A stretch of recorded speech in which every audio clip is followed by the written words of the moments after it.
Hi here, Finns here. I'm back for another video, and yes, I'm back after a week off. Yes, I've been away for the last week watching these rehearsals and all that. So yes, I've been away. I was supposed to do this video yesterday, but I was very unwell yesterday. I was sick. I was a bit. So I've been a bit unwell these last few days, but I'm hopefully going to be feeling better now. And in today's video, I'm going to be talking about what I think overall of the rehearsals for Eurovision 2023. Because I think that it's time to talk about it, I need to do a video about it. About my overall impression of the rehearsals. And I think, yes, I think first of all, first things first, the staging, the whole stage, just the stage, is good. It's better than last year. We don't have a big black kinetic sun in the background this year. No, I think this year the staging it's simple, but I think it's good. After the drama that happened last year with overcomplicated staging that didn't work out, I think this year the EBU just wanted a nice simple LED stage with a nice runway. And that's all you need. As I've been keep on saying this year, too many cooks boils the broth. And less is more sometimes. So the stage looks very slick. It feels very polished. It reminds me of the Rotterdam stage we had in 2021. It looks good. I think the BBC have put a lot of effort in Liverpool as well. And yeah.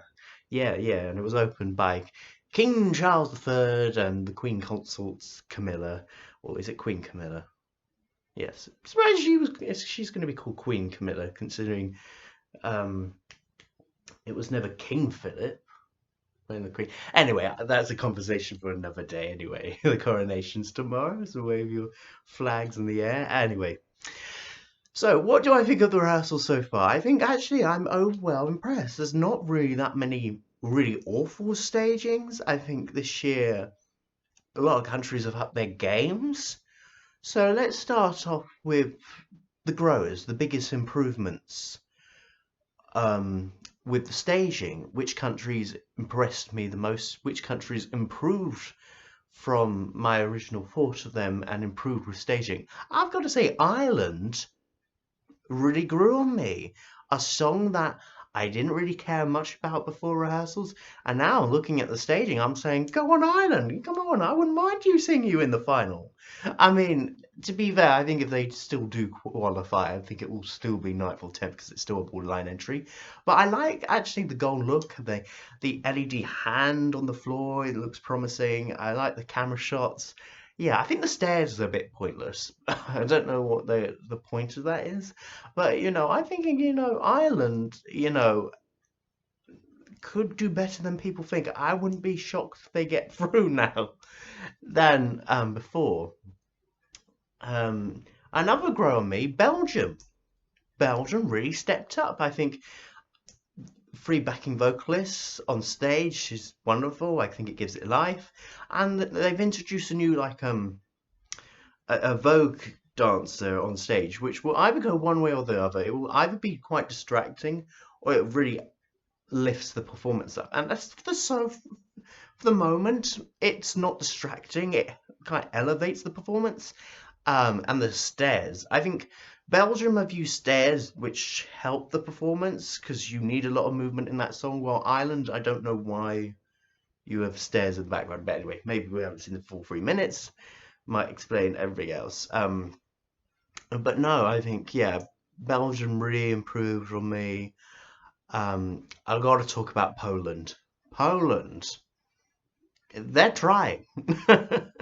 They are trying. They are getting better. I think Blanca has definitely worked on her vocals.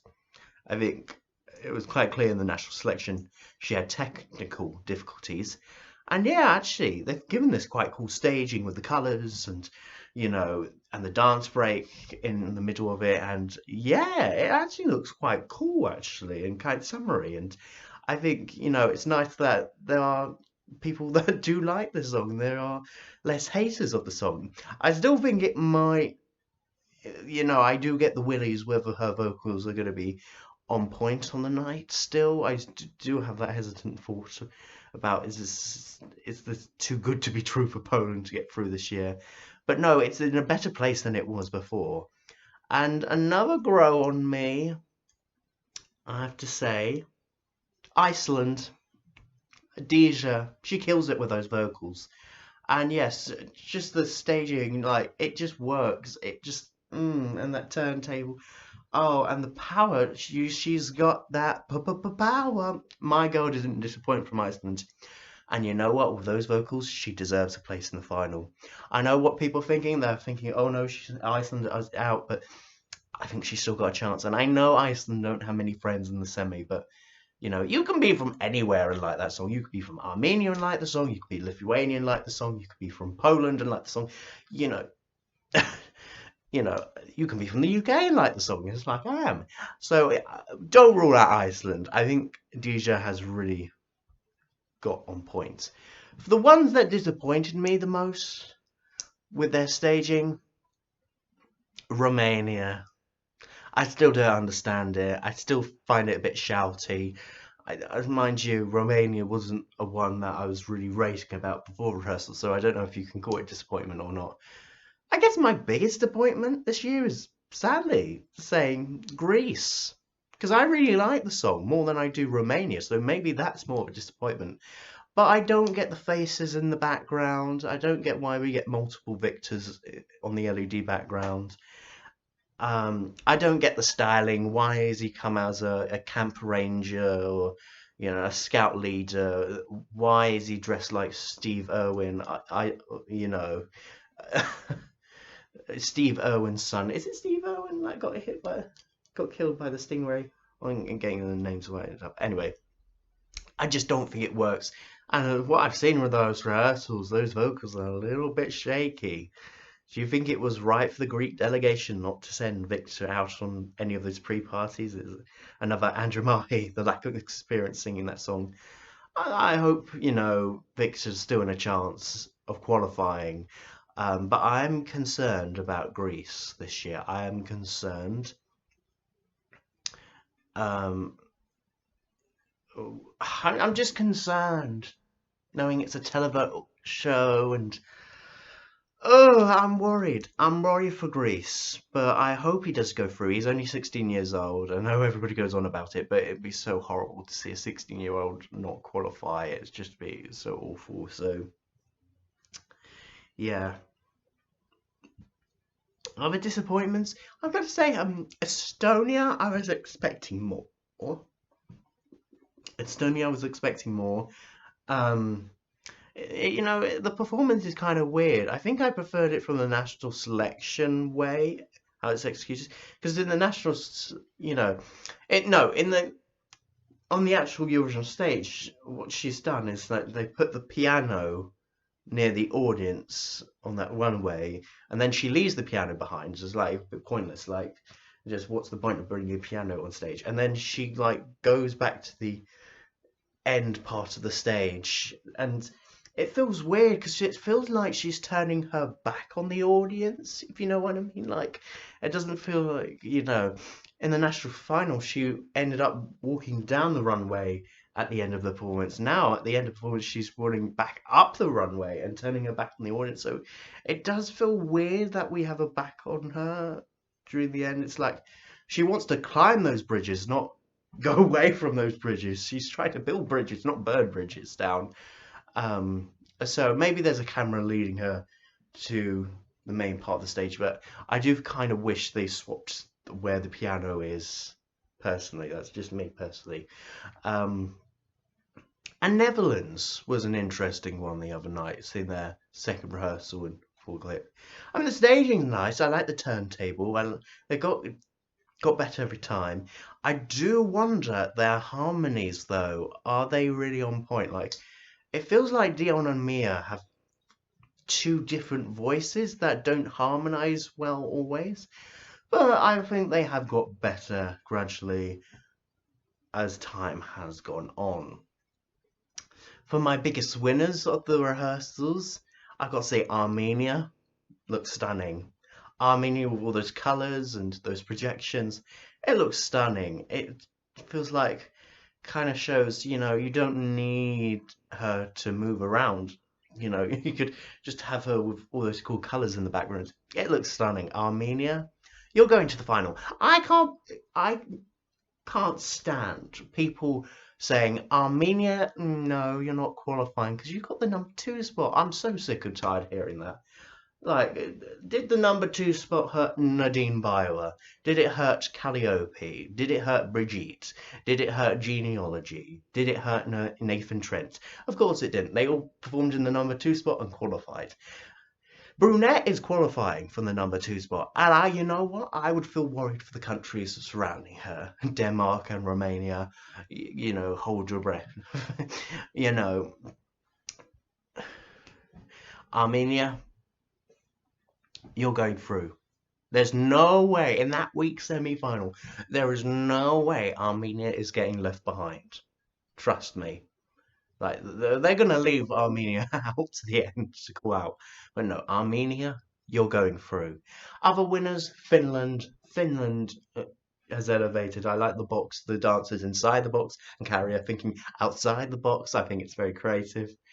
Um, who else really impressed me? I like Moldova. Moldova, you know, it's not too many cooks spoiling the broth. Everybody has a role. It's giving us dance. It's giving us some nice LEDs. I think Moldova's a secret threat.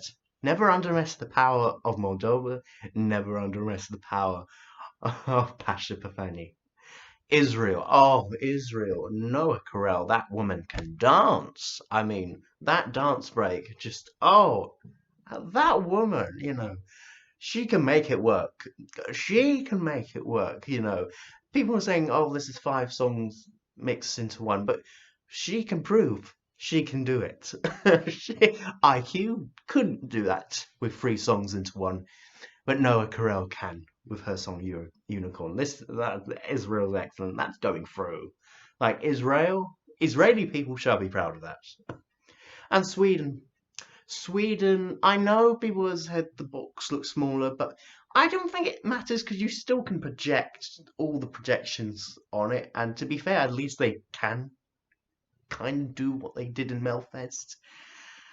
And I don't know, having the box slightly smaller is going to really affect the performance. I think people are going to still connect with that song. Like, even like 2 centimeters smaller than it was in Sweden, it's not going to affect the performance. Loreen gives 150% to the performance. So, yeah. And Austria, wonderful. You know, I like the Popo pose on stage, and then you see the face of Edna Allan Poe. Oh, it's wonderful. Austria, you're going back to the finals in contender, winning that semi. And Australia, bringing a car on stage, you know, but bringing us 150% energy on stage. Australia is going to be a good close to semi-final too. So yes, and what do I think of the Big Five plus Ukraine host? They've also upped their game as well. I've only seen the TikTok clips of their first rehearsal, so you know it's a bit under their judgment compared to the rest. But the UK, May Muller, you know, I like it. I just like the cool art pop styling. It's not too me because at least unlike Victor from Greece that shows his face, it's like at least it's a cartoony face from the UK with May Miller. And yeah, this is going to be a good close to the grand final. The UK shall be proud whatever our result is. France, though, you know, Lazara, tall Lazara on that big podium. I really hope she doesn't fall off. She got more insurance just in case she falls off. But now, wow, I mean, good luck EBU and the BBC trying to prepare that staging in like 30 seconds. But wow, I mean, that's going to be magical. That will be the moment. That could be the moment of the night. Spain's wonderful. Spain didn't need to change anything. It's good. Germany looks really good. Italy, I didn't really see much of their first rehearsal. I saw a little bit of an animation. You know, I guess they didn't at least overcook it with Italy. And Ukraine looks quite special and quite unique with all the imagery they're bringing us. So yeah, overall, it's a good year of staging. I think, yeah, some highs, some lows, but you get that every year at Eurovision. In any case, what are your biggest growths, your biggest disappointments of the rehearsal so far? And yes, who is going to go through? I'm going to do a prediction of it, of both semi-finals very shortly on this channel. And hopefully I get my big main camera release, so you don't see this quality on my laptop anymore. But any case, thank you so much for watching. I'll see you next time for another video, and make sure you subscribe to this channel. Goodbye, people. Goodbye.